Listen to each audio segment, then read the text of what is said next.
అని చెప్పేటువంటి కార్యమును చూడాలని నీకు అనిపించటం లేదా? అయితే ఆమెకున్నటువంటిది ఏంటంటే, నేను యేసయ్య కొరకు చక్కని భోజనమును సిద్ధపరచాలి, శిష్యులతో కలిసి అనేక మందితో వచ్చినటువంటి యేసయ్యకు సంతోషదాయకమైనటువంటి భోజనాన్ని పెట్టాలని. కానీ యేసయ్య అంటున్నాడు, మరియా ఉత్తమమైన దానిని ఏర్పరచుకున్నది. దేవునికి స్తోత్రం చెల్లిద్దాం. ఇప్పుడు మనం ఉత్తమమైన దానిని ఏర్పరచుకున్నాం దేవుని యొక్క సన్నిధిలో. దేవుని యొక్క సన్నిధిలో మనము సిద్ధపరచుకున్నది ఏంటి అంటే, ఉత్తమమైన దాన్ని సిద్ధపరచుకున్నాం. అది వాక్యమును వినుట, దేవుని మాట వినుట ఉత్తమమైనది, ప్రియమైనటువంటి వలన. కాబట్టి ఈయన అంటూ ఉన్నాడు, మీ హృదయములో ఒక్కవేళ తిండి వలన, దేని వలన అంటండి? తిండి వలన. అందుకే తిండిబోతులు దేవుని సన్నిధికి వెళ్ళరట. తిండిబోతులు దేవుని సన్నిధికి వెళ్ళరట. ఓ పాస్టర్ గారు మన ప్యారిష్లోనే, అప్పటికి నేను చందపర్లో చేస్తూ ఉన్నాను, క్రొత్తగా వచ్చాడు. ఆయన డైరెక్ట్గా ఆర్డర్ తీసుకున్న తర్వాత క్రొత్తగా వచ్చాడు. ప్యారిస్లోకి వచ్చిన తర్వాత పాపం చాలా ఆకలి చుట్టూ వచ్చాడేమో, భోజనం చేస్తూ ఉన్నాడు. కూర్చున్నాం ఒక చోట, ప్రార్థన అయింది. ఆ ఇంట్లో వాళ్ళు ఏం చేశారంటే మంచి భోజనం సిద్ధపరిచారు. నిజంగా మంచి భోజనం అంటే మటన్, చికెన్ ఫ్రై, అలాగనే ప్రాన్స్ ఫ్రై, ఫిష్ కర్రీ, అన్నీ సమ్ గ్రీన్ సాలడ్, మొత్తం అన్నీ తయారు చేశారు వాళ్ళు. 6-7 ఐటమ్స్ పెట్టేటప్పటికి ఈయనకి మరి నిజంగా వాటన్నిటిని చూసిన తర్వాత నేనేమేమో ఒక్కొక్క పీస్ వేసుకుని చాలు చాలు అని చెప్తున్నాను వద్దని, కానీ ఆయన వేసుకుని తింటున్నాడు. తిన్నని చెప్పు నేనేం మాట్లాడలేదు, తిన్నాను. తిన్న తర్వాత చెప్పాను, అయ్యగారు జాగ్రత్త సుమా, భోజనం గురించి జాగ్రత్త సుమా అన్నాను. ఎందుకు సార్? ఇంత మంచి భోజనం మన కోసమే కదా వండారు అన్నాడు. ఎస్, కరెక్టే, అంత మంచి భోజనం మన కొరకే వండారు. ఇప్పుడు మనము దాన్ని కడుపు నిండా తింటే కొద్ది రోజులైన తర్వాత అది మనల్ని తినటం మొదలు పెడుతుంది. ఏం చేస్తుంది? మనల్ని భోజనమే తింటుంది. అప్పుడు ఎక్కడ పడిపోతామంటే ఆపదలో పడిపోతాం. సేవకుడు ఎప్పుడూ కూడా దేనికి దూరముగా ఉండాలంటే తిండికి సహితము సకమాకలే సంపూర్ణముగా ఎప్పుడు భోజనము చేయకూడదు. ప్రియమైనటువంటి వాళ్ళ జాగ్రత్తగా ఆలోచన చేయండి అని జ్ఞాపకం చేసిన తర్వాత కొంతకాలం అయిన తర్వాత ఆయన చెప్పాడు, సార్ మీరు చెప్పిన మాట ఇప్పటికీ జ్ఞాపకం ఉంది నాకు. ఆ మాట నేను పాటించి ఉంటే ఇంత లావైపోయేవాడిని కాదు. ఇప్పుడు ఎలాగున్నాను అంటే నా పరిస్థితి దొరికిన కాడెల్లా తినటమే మంచిది అనుకున్నాను, కానీ ఇప్పుడు చాలా బాధపడుతూ ఉన్నాను. ప్రయోజనం ఏముంది? మరి రూతమ్మ ఏం తినట్లేదేమో పాపం, అలాగే ఉంది రూతమ్మ. ప్రియులరా, ఆలోచన చేయండి. వాక్యము చెబుతున్నటువంటిది ఏంటంటే, మనుషులకు హృదయము ఒకవేళ దేని వల్ల? తిండి వలనను, మత్తు వలనను, మూడవది ఐహిక విచారము వలనను మందముగా ఉన్నందున. ఒకసారి ఆగుదాం తల్లి. 3 విషయాలలో మనిషికి మందం అంటే ఏంటి? అజీర్త, అంతే కదా. అరక్కపోవటం, ఎక్కువ తినేయటము, ఎక్కువ తాగేయటము కదా. మందం అంటే లావు కాదండి, వెల్లడిపు కాదు. మందం అంటే ఏంటంటే పొట్ట అయ్యో బిగబట్టేసింది, గబగబా ఏం తాగుతాం? హీనో. అంతగా లేదనుకుంటే కాస్త ఆమె తింటామో, కాస్త జీలకర్ర తింటామో. కారణం ఏంటంటే పొద్దున్న లిమిట్కి మించి ఏం చేశాను? తినేసాను. రూతమ్మ ఊరుకోలేదు కదా. రూతమ్మ ఊరుకోదు, ఇంకా వేసుకోండి అంటుంది. ఆమె వేసేస్తుంది కదా అని నేనేం చేశాను? తినేసాను. సాయంకాలానికి నా పరిస్థితి ఏంటంటే మందం అయిపోయింది. సాయంకాలం నన్ను ప్రార్థనకు రమ్మంటే నేను అక్కడ కూర్చుని ఏం చేస్తున్నాను? కునుపాట్లు పడుతున్నాను. దీనికి కారణం ఎవరు? రూతమ్మ, నేనే. పెట్టడం తన బాధ్యత, ప్రేమించడం తన బాధ్యత. నా కొరకు తన కలిగి ఉన్న దాంట్లో ఏది కలిగి ఉంటే అది తప్పనిసరిగా అయ్యా తినండి అని పెట్టడం తన బాధ్యత. కానీ ఎంత తినాలి? మందము నాకు రాకూడదు.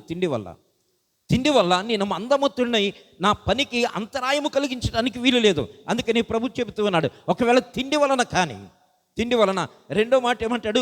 మత్తు వలన. ప్రియమైనటువంటి వాళ్ళ ఆలోచన చేయండి. మత్తు కూడా సువార్తకు అంతరాయమని కలిగిస్తుంది. మత్తు కూడా సువార్తలో అనేకమైన ఆటంకాలు కలిగిస్తుంది. చాలా జాగ్రత్తగా మనం ఆలోచన చేయాలి. అందుకనే కదా హన్నా ప్రార్థన చేస్తూ ఉన్నప్పుడు దైవజనుడు పైనుంచి మాట్లాడుతూ ఉన్నాడు, ఈమె కానీ ఎలాగొచ్చింది? మత్తురాలై ఉన్నదా? ద్రాక్షారసమును బాగా త్రాగి తీసుకుని ఉన్నదేమో. అందరూ వెళ్ళిపోయారు కానీ ఆమె వెళ్ళటం లేదు. ప్రియమైనటువంటి వాళ్ళ ఆలోచన చేయండి. ఏంటి అంటే ఆమె మందముగా ఉన్నదేమో ఈయన ఆలోచనది. దేవుని పిల్లలమైనటువంటి మనము ఎలాగుండాలి, సిద్ధపడాలి అన్నట్లయితే 3 విషయాలు దేవుని సన్నిధికి వచ్చిన తర్వాత మూడవది అంటాడు ఐహిక విచారము. ఇది ఎవ్వరికీ తెలియదు. ఈ విచారము ఎవరు గమనించలేరు. విచారమును గురించినటువంటి ఆలోచన ఎవరికి రాదు. ఈ ఐహిక విచారము మనల్ని బాధ పెడుతూ ఉంటుంది. జాగ్రత్తగా ఆలోచన చేయాలి, జాగ్రత్తగా ఆలోచన చేయాలి. కొంతమందికి ఎలాగుంటుందంటే, అయ్యో మనిషి ఇక్కడ, పెద్దలు స్వామి చెప్తారు కదా, దిష్టి ఇక్కడ, దిమానం ఎక్కడో, మనిషి ఇక్కడ, మనస్సు ఎక్కడో. మనిషి ఎక్కడో, మనిషి చూస్తే మందిరంలో కనబడుతుంది, కానీ మనస్సు చూస్తే మందిరంలో లేదు. ఎక్కడికి వెళ్ళిపోయిందో, ఎక్కడ తిరుగుతుందో, ఏం చేస్తుందో కూడా తెలియనటువంటి పరిస్థితి. కాబట్టి ప్రియమైనటువంటి వాళ్ళరా, ఐహిక విచారం ఏం చేస్తుందంటే దేవుని యొక్క వాక్యమును విననివ్వదు. ఈ 3 కూడా సువార్తకు అంతరాయమును కలిగిస్తూ ఉన్నాయి. ఈ 3 విషయాలు కూడా సువార్తకు అంతరాయం కలిగిస్తున్నాయి. కాబట్టి సంఘం ఏం చేయాలంటే వీటిని గురించి సిద్ధపాటు కలిగి ఉండాలి. వీటిని గురించి సిద్ధపాటు కలిగి ఉండాలి. ఆ మాట పూర్తి చేయి తల్లి. మందముగా ఉన్నందున ఆ దినము అకస్మాత్తుగా మీ మీదికి ఉరి వచ్చినట్టు రాకుండా, ఎవరి విషయమై? ఎవరికి వాళ్ళము మన విషయమై. ఎవరికి వాళ్ళము చెప్పే నేనైనా వినే మీరైనా మనందరము కూడా ఎవరికి వాళ్ళు జాగ్రత్తగా ఉండాలి. చెప్పవలసిన బాధ్యత నాకుంది. నేను చెబుతూ ఉన్నాను. తండ్రి గనక చెప్పవలసిన బాధ్యత మీకుంది మీ పిల్లలకి. తల్లి గనక చెప్పవలసిన బాధ్యత మీకుంది మీ పిల్లలకి. అదే రీతిగా చెప్పి విడిచిపెట్టే కాదు, కానీ మనము కూడా ఎవరికి వాళ్ళము జాగ్రత్తగా ఉండాలి. ఎవరికి వాళ్ళు జాగ్రత్తగా ఉండాలి. ప్రియమైనటువంటి వాళ్ళరా, జాగ్రత్తగా గనక లేకపోయినట్లయితే అకస్మాత్తుగా ఇది రావచ్చట. సంఘము సిద్ధపాటు కలిగి ఉండాలి. సంఘము సిద్ధపాటు కలిగి ఉండాలి. ప్రియమైనటువంటి వాళ్ళరా, అకస్మాత్తుగా వస్తుంది. నోవహు ఓడ కట్టక ముందు వర్షం కురిసిందండి. తెలుసా ఎవరికైనా? వర్షం కురిసిందా? నోవహు ఓడ కట్టక మునుపు. పోనీ నోవహు ఓడ కడుతూ ఉన్నప్పుడు వర్షం కురిసిందా? మొట్టమొదటి వర్షం అప్పుడే కురిసిందట. నోవహు పని ముగించిన తరువాత. అది కాస్త ఎందుకు నమ్మలేదు జనమంటే, ఎందుకు విశ్వసించలేదు జనమంటే, అసలు వర్షం ఎలాగుంటుందో ఎవరికి తెలుసు? ఈయనేమో జలప్రళయమే వస్తుంది అంటూ ఉన్నాడు. దేవుడు భూమికి ఆజ్ఞాపించాడు గనక భూమి తన ఫలాన్ని ఇస్తుంది. భూమి తన ఫలాన్ని ఇస్తుంది. అదేమీ వెనుతిరగలేదు. వర్షము లేకపోయినా దేవుని ఆజ్ఞ ఉన్నది దానికి. అందుకే 19వ కీర్తన 1వ వచనము చదువుతున్నట్లయితే అక్కడ చక్కని మాటలు ఏం కనబడుతుంటాయి? చదువుతల్లి. ఆకాశములు దేవుని మహిమను వివరించుచున్నవి, అంతరిక్షం ఆయన చేతి పనిని ప్రచురపరుస్తుంది. ఆకాశమును అంతరిక్షమును ప్రియమైనటువంటి వాళ్ళరా, అవి రెండూ కూడా దేవుని యొక్క కార్యమును చేస్తూ ఉన్నాయట. దేవుని కార్యమును చేస్తూ ఉన్నాయి. ఆ కార్యమును చేయనటువంటి వారు ఎవరంటే దేవుని పిల్లలే. సువార్త బోధిస్తే విననటువంటి వారు ఎవరంటే దేవుని పిల్లలే. దేవుని పిల్లలు వినలేదు గనక వారిలో ఏమి లేదు? సిద్ధపాటు లేదు. యెషయా ప్రవక్త దగ్గరకు వచ్చేటప్పటికి 1వ అధ్యాయం 2వ వచనములో ప్రభు అయినటువంటి యెహోవా యెషయా ప్రవక్త ద్వారా మాట్లాడుతూ ఇలా అంటూ ఉన్నాడు. ఏమన్నాడు? ఆకాశమా ఆలకించుము, భూమి చెవి యొగ్గుము. నేను మీకు ఇచ్చిన ఆజ్ఞ ప్రకారముగా దేనిని ఏ సమయంలో ఇవ్వమని చెప్పానో దానిని మీరు వారి కొరకు ఇస్తూ ఉన్నారు గనక ఈ పిల్లలు పెరిగి ఏమయ్యారు? పెద్దవాళ్ళు అయ్యారు. దేవునికి స్తోత్రం చెల్లిద్దాం. హల్లెలూయా. అది ప్రియులారా, అది మనకు తెలియదు. ఆకాశముతో దేవుడు మాట్లాడాడు, భూమితో ఆయన మాట్లాడాడు. ఏమనంటే, నేను పిల్లల్ని పెంచాను, వారు పెరగటానికి కావలసినటువంటి ప్రతీదీ కూడా నేను వారికి అందిస్తూనే ఉన్నాను. అయితే ఏం చేస్తున్నారంటమ్మా? చూసారా ఎంత భయంకరము? ఇంకెవరితో ఆయన చెప్పట్లా. రాజులు వచ్చేటప్పటికీ, ప్రవక్తలు వచ్చేటప్పటికీ, న్యాయాధిపతులు వచ్చి వెళ్ళిపోయేటప్పటికీ, అనేక మంది ప్రవక్తలు మాట్లాడుతున్నప్పటికీ, ఇవన్నీ జరుగుతూ ఉన్నప్పటికీ కూడా ఆయన మాట్లాడుతున్నటువంటి మాట ఏంటంటే, వారు నా మీద తిరుగుబడుతూ ఉన్నారు అనగా వారికి ఏమి లేదు? సిద్ధపాటు, జ్ఞానోదయం లేదు. జ్ఞానోదయం లేదు కనుక వారిలో సిద్ధపాటు లేదు. కానీ సంఘం ఎలాగుండాలి అంటే సిద్ధపాటు కలిగి ఉండాలి. ఎందుకనంటే ఆయన వచ్చే వేళ అయింది. అది పాత నిబంధన కాలము గనక ప్రభు వస్తాడు వస్తాడు వస్తాడు అని ఎదురు చూచారు. ఆయన వచ్చాడు క్రొత్త నిబంధనలో. ఆయన చేయవలసినటువంటి కార్యములను చేశాడు. నేను మళ్ళీ వస్తాను అని ఆయన చెప్పాడు గనక ఆయన వచ్చేటువంటి సమయము సమీపించింది. ప్రియమైనటువంటి వాళ్ళరా, ఎంత భయంకరంగా ఉంటుందంటే అది ఎలా ఉండబోతుందని కనుక చూస్తున్నట్లయితే భూలోకములో, జాగ్రత్తగా, భూలోకములో విడువబడినటువంటి వారు దుష్టులు, భక్తిహీనులు, అన్యజనులు. ఎవరటండి? దుష్టులు, అన్యజనులను 7 సంవత్సరములు మృగము అనబడిన దుష్టుడు వీరిని పాలిస్తాడట. 7 సంవత్సరాల భూమి మీద. ఎవరిని పాలిస్తాడు అంటే ప్రత్యేకించి వాడు ఏర్పాటు చేసుకుంటాడు.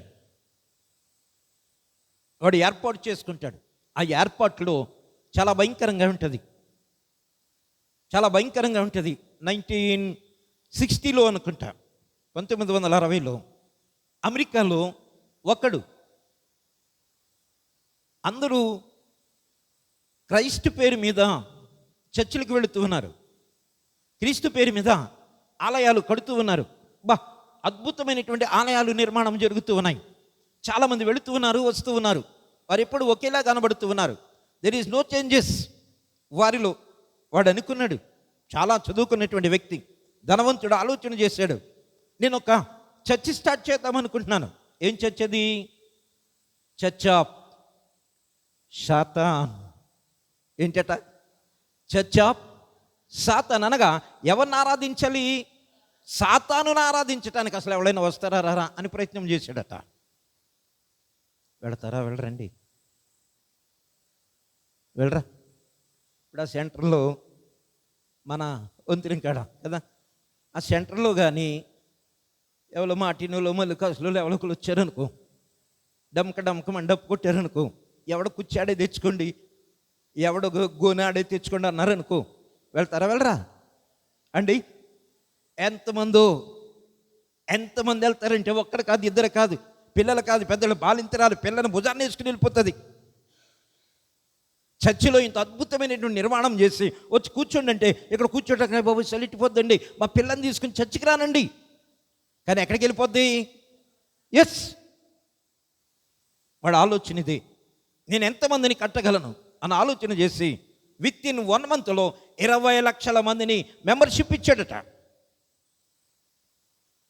20 లక్షల మందికి మెంబర్షిప్ ఇచ్చాడు. పైగా వాళ్ళు ఏమైనా సామాన్యులు అనుకుంటున్నారా? ఆల్ ఆర్ యంగర్స్, యువకులు. ఆరాధించేటువంటి విధానాన్ని గనక చెప్పినట్లయితే ప్రియులారా, బహు చింత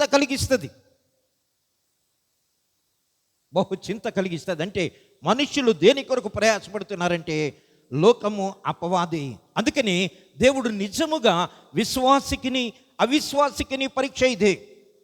7 సంవత్సరాలు ఇటువంటి వారు పరిపాలిస్తారు. అందుకని లోకములో కొన్ని సూచనలు కనబడుతూ ఉంటాయి. దేవుడు వాడిని శిక్షించవచ్చు, వాడికి శిక్ష వేయవచ్చు, వాడిని మరణానికి కూడా అప్పగించవచ్చును. కానీ దేవుని యొక్క ఉద్దేశం ఏంటంటే రేపు వచ్చే రోజుల్లో దేవుడు అటువంటి శిక్ష ఇవ్వబోతూ ఉన్నాడు. మరి విశ్వాసిగా ఉంటాడా? అవిశ్వాసిగా వెళ్ళి అక్కడ కూర్చోటానికి ప్రయత్నం చేస్తాడా? విశ్వాసిగా దేవుని సన్నిధిలో ఉంటాడా? లేకపోతే అవిశ్వాసిగా ఆ దుష్టుడు ఏర్పాటు చేసినటువంటి ఆ స్థలములో వానితో సహవాసం చేయటానికి ప్రయత్నం చేస్తాడా? ప్రియమైనటువంటి వాళ్ళరా, ఆలోచన చేయండి. ఎందుకనంటే దేవుడు 7 సంవత్సరాలు వీడికి అప్పగిస్తాడట. వాడి పేరు ఏంటంటే క్రీస్తు విరోధి. ప్రియమైనటువంటి వాళ్ళరా, ఎవడండి? క్రీస్తు విరోధి, సామాన్యుడు కాదు. వీడు పరిపాలిస్తూ నియంత భయంకరమైనటువంటి దుష్టుడుగా ఉంటాడట. క్రీస్తు విరోధి. నేను అనుకున్న దాన్ని, నువ్వెందుకు రావు అంటాడట. నువ్వెందుకు రావంటే, నేను దేవుని నమ్ముకున్నాను. ఏమంటా మనం? దేవుణ్ణి నమ్ముకున్నాం. దేవుని నమ్ముకున్నావా? దేవుని నమ్ముకుంటే దేవుడు నాకంటే